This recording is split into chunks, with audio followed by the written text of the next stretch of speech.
So let me ask you something. When you think of the perfect snorkeling trip, what's like the actual goal? The goal. I suppose it's to see things you can't see on land. You know, clarity, colorful fish, warm water. Right. That's the standard brochure answer. Yeah. You got the sun on your back, you float around, maybe see a turtle if you get lucky. But I was reading through this source we have for today, and I realized most snorkeling is, well, it's incredibly passive. You're just sort of drifting. You're a piece of driftwood with a mask on. Exactly. And you come out of the water, and someone asks, so what'd you see? And you say, Some blue ones. and a yellow one. No. And that's it. That's the extent of the engagement. Okay, I see where you're going with this. You're looking for an experience that actually engages the brain, not just the eyeballs. Yes. I want the deep dive. Yeah. Pun fully intended. Where you come out of the water actually understanding the beautiful chaos you just witnessed. And that brings us to Ahangama. Ahangama, right, on the southern coast of Sri Lanka. A really fascinating part of the world. It's beautiful, for sure. But we're looking specifically at a source called Blue Wave Snorkeling, Marine Wonders of Ahangama.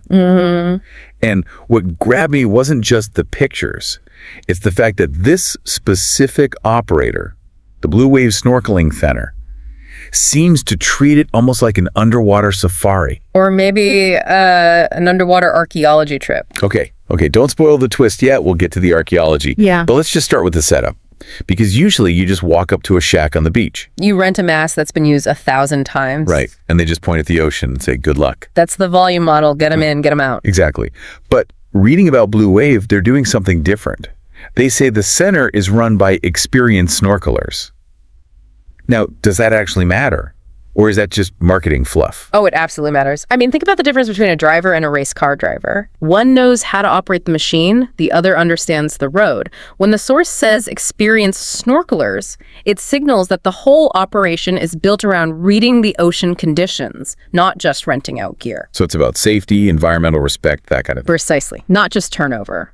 The source also mentions a relaxed and educational setting. Now, I have to be honest, when I'm on vacation, the word educational is usually a trigger for me to take a nap. That's a common reaction. But think about it like this.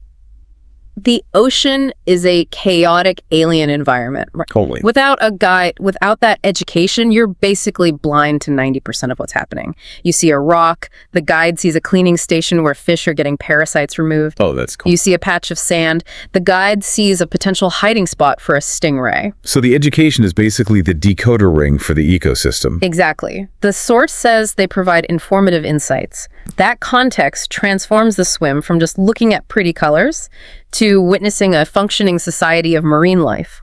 I can buy that. Context is king. But let's talk about the gear, because this is where I started to get a clue that this wasn't a normal swim. Okay. They list the usual stuff. Yeah. Masks, snorkels, fins, life jackets, standard. But then, right in the middle of the list, shoes. Shoes. Yeah, shoes. Why are they giving me shoes? If I'm snorkeling, I want fins. I want to glide. Shoes imply walking. And you do not walk on coral. So, Yeah. what's going on? That's a great catch. The shoes are the first clue about the specific geography here. We're near Goviapana Beach, and while there is sand, the main attraction involves some pretty rugged terrain. Sharp ancient rock. Exactly. Which brings us to the location itself. We aren't just swimming off the beach into the big blue. We're swimming towards something specific. The source calls it Devil's Island. A name that definitely sets a mood. It sounds like a villain's lair in a Bond movie. Welcome to Devil's Island, Mr. Bond. Geographically, it's a small rocky island just off the coast, near an estuary where two districts meet. It's almost like a little border outpost. And this is where the story takes a turn that I genuinely didn't see coming. I'm expecting you to tell me about, the birds on the island, or maybe some rare crab. Right. But the source starts talking about the 1940s. Yes. The aha moment. Devil's Island isn't just a geological formation, it's a historical site. Wait, really? During World War II, this tiny rock was used as a lookout point and a training ground. Hold on. We're in Sri Lanka. Tropical paradise. Yeah. And we're talking about World War II. I think a lot of people just forget how active the Indian Ocean was during the war. Incredibly active. After Singapore fell, the British Eastern Fleet was based in what was then Ceylon. The threat of a Japanese naval raid was a very real, very terrifying possibility. So places like Ahangama weren't just fishing villages. Not at all. They were the front line of defense for the southern coast. So when you look at this island today, you have to mentally delete the tourists. And imagine soldiers standing on that rock, scanning the horizon for enemy ships. Exactly. It's a fascinating juxtaposition. Today, you go there to relax and float. 80 years ago, if you were on that island, you were probably tense, sweating, and holding binoculars with a death grip. And the craziest thing is, the evidence is still there. The source talks about a stone path. Yep. Remnants of a stone path they built to access the lookout, and the description is pretty evocative. It says the path can still be seen emerging from the sea. That's the image that got me. Yeah. You're snorkeling. Right. Looking down at the fish, everything is natural and organic, and then suddenly a straight line. A man-made structure. Rising out of the ocean floor must be so jarring. It's a powerful visual. I mean, in nature, straight lines are extremely rare. Seeing that path is a reminder of human intervention. But what's interesting is how the source describes the island now. It says it's been naturally sculpted by ocean waves. Which is a nice way of saying the ocean is slowly taking it back. Or reclaiming it. Exactly. You have this clash of forces. You've got the blue wave, the relentless power of the Indian Ocean, just hammering away at this Devil's Island for decades. The military history is literally being eroded by natural history. And that gives the whole place this rugged, sculpted look. The source mentions that's what attracts people to it. It's not a manicured beach. It's wild. And that wild structure is exactly what makes the snorkeling so good. In the ocean, structure creates habitat. A flat, sandy bottom is basically a desert. But a rugged, rocky island with a half-submerged stone path. That's a metropolis for marine life. So the Soldiers' Lookout became the fish's apartment complex. In a manner of speaking, yeah. Let's get into that metropolis, the underwater garden, as the source calls it. Because Blue Wave isn't just selling history, they're selling biodiversity. The list of species is pretty solid. It is, and it's not just a random assortment. Each one mentioned plays a specific role in that little ecosystem. Okay, let's run down the list. First up, butterfly fish. Classic indicators of reef health. Very colorful, usually in pairs. If you see a lot of them, it generally means the reef structure is in good shape. Okay, next, parrotfish. Now, I have to say, I love these guys. They look ridiculous. They have these beak-like mouths, and they always look like they're smiling. They're the janitors of the reef. That beak is actually fused teeth, and they use it to scrape algae off rocks and dead coral. So they're cleaning things up. And if you're snorkeling quietly, you can actually hear them. It's this loud crunch, crunch sound underwater. Wait, I've heard that. I always thought it was just rocks hitting each other. That's the fish. That's the fish eating the roof. And here's the best part. After they digest the algae from the rock, they excrete the rest of it as fine white sand. You're kidding. So the beautiful white sand beach we're walking on Was largely parrotfish poop. Yes. I will never look at a postcard the same way again. Okay, moving on. Pufferfish. Oh, they're great. They have this very distinct way of moving. They sort of hover more than swim. Curious but shy. And then surgeonfish. Sounds like a profession, not an animal. They're named for a very specific reason. At the base of their tail, they have this small scalpel-like spine. It's incredibly sharp. Yeah. If a predator grabs them, they thrash that tail and can inflict a really serious cut. Note to self, do not try to pet the surgeonfish. Generally a good rule to not set anything underwater, but especially not them. And finally, the heavy hitter, stingrays. Seeing a stingray is a completely different experience. Fish, dart, stingrays.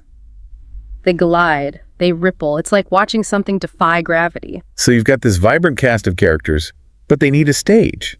And the source spends a good amount of time on the coral formations. Specifically, the rich variety. They even name drop a few interesting ones. Cabbage coral, brain coral, and purple acropora. Brain coral is pretty easy to visualize. It looks like a brain. It's kind of gross, but cool. It's a massive stony coral. Very slow growing, very sturdy. It can handle those heavy waves hitting Devil's Island. But the one that caught my eye was the purple acropora. That sounds specific. It is. Acropora is a branching coral. Think of it like an underwater bush or maybe deer antlers. It provides amazing shelter for small fish. Okay. But the fact that they highlight the purple variety is significant. Because purple is where? Because for that color to be really vivid, you need specific conditions. You need shallow, clear water with good sunlight penetration. Red is the first color to disappear as you go deeper underwater. So you need that perfect lighting. Exactly. The source emphasizes the clear, warm waters. Yeah. It's the perfect setup for this specific coral. Imagine the contrast. You've got the gray, weathered rock of the WWII path. The white sand, courtesy of the parrotfish. And then these flashes of electric purple acropora. It's a visual feast. Which brings us all the way back to the blue wave philosophy. Why do they care so much about being eco-friendly? I mean, every business says that now. True, but here it's clearly operational, not just promotional. Their mission is to encourage visitors to appreciate and protect the ocean ecosystem. When you're dealing with something like acropora coral, it is incredibly fragile. One careless kick with a fin, or one person standing on it because they get tired. And you've destroyed decades of growth. Instantly. So the education and the guides, they aren't just there to point out the fish, they're effectively the bodyguards of the reef. That's a great way to put it. By teaching you what you're looking at, by giving the purple acropora a name, they're making you value it. Exactly. It's psychological. If it has a name, it has value. You're less likely to step on it if you know it's a living, fragile garden and not just a colored rock. It makes you a participant, not just a tourist. Precisely. You're witnessing the full blue wave experience, the intersection of the biological world and the human history. So if we zoom out, what's the real takeaway here for the listener who might be planning a trip, or maybe just sitting in traffic dreaming of an ocean? I think the takeaway is about looking closer. You can go to Ahangama and just sit on the beach and have a lovely time. Nothing wrong with that. But if you take the time to understand the layers, the WWII history, the biological function of the parrotfish, the fragility of the coral, the experience becomes three-dimensional. It's the difference between watching a movie and understanding how it was made. Or the difference between looking at a ruin and knowing who lived there. It seems like this place offers that depth. They're bridging the gap between recreation and appreciation. I have to say, that image of the stone path is really going to stick with me. Yeah. I keep thinking about the soldiers who built it, hauling rocks, mixing cement, sweating in the tropical heat. All while looking out for enemy ships. They built that path for war. They did. And now, 80 years later, the war is long gone, the soldiers are gone, and the path is being used by tourists to go look at purple coral and pufferfish. It's a profound shift in utility, isn't it? It really makes you think about permanence. Or, and the lack of it. We build these fortresses, we draw these lines on maps, we fight these wars. But you give it enough time. And the ocean just turns it all into a garden. Nature plays the long game. The Devil's Island was a fortress. And now it's a nursery for marine life. The waves soften the edges. The coral grows over the concrete. That's a comforting thought in a way. That no matter what we impose on a landscape, nature eventually reclaims it and makes it beautiful again. I think so. A lovely thought to end on. Nature wins, and sometimes it wins by turning a battlefield into a snorkeling spot. Indeed. So if you ever find yourself in Ahangama, put on the shoes, swim out to the rock, and say hello to the surgeonfish for us. Maybe don't shake his hand. Please don't. Thanks for diving in with us today. We'll see you on the next one. Keep exploring.